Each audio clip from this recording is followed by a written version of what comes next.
Hey everybody, KC here. Hope you had a great weekend. I did, I have to say. I really enjoyed taking Friday and Monday off, but I'm back. So a couple of interesting stories broke while I was lazing around a little bit.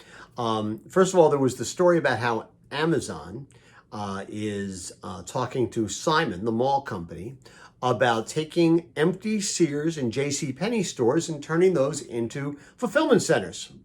We shouldn't be surprised, right? There's going to be all this empty real estate, and it absolutely makes sense for Amazon and frankly other companies like Amazon, Walmart, to take advantage of those if those opportunities pop up.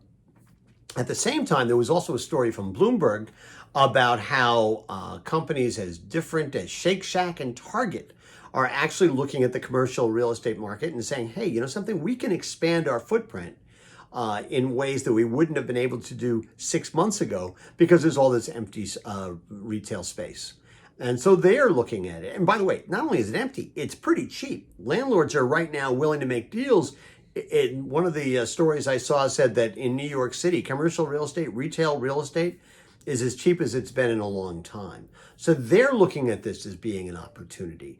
And I think this is actually a broader opportunity for retailers. It seems to me that retailers that have seen the acceleration of e-grocery over the past 5 months may be sitting around saying, okay, listen, we got the holidays coming.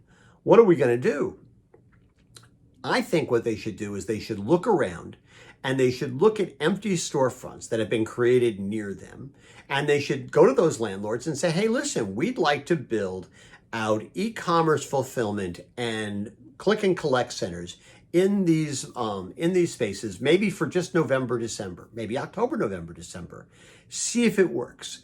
They can take some of the stresses off the traditional stores that have been operating, and they can create these different locations and maybe find out whether or not this is an effective way to kind of grow their e-commerce business and operate them in slightly different centers. And maybe they can even think about, in certain cases, could they create a different kind of format? Because it seems to me there's also the opportunity to say, hey, listen, you know, there's a neighborhood 8 miles away from us, and it's a neighborhood we're not serving, and it's a customer base we're not serving. Maybe what we ought to do is we ought to open an e-commerce pickup facility there. There's empty real estate. We could take over a storefront.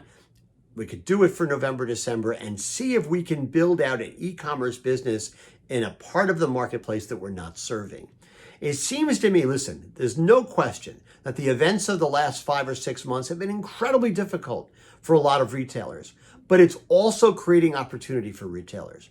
And I think it's going to be critical for the ones that really want to survive and want to take advantage of the moment and want to turn this into a strategic advantage for themselves, to see these moments, to seize the opportunities and turn them into something that will allow them to be, as I keep saying, very different companies coming out of the pandemic than they were coming into the pandemic.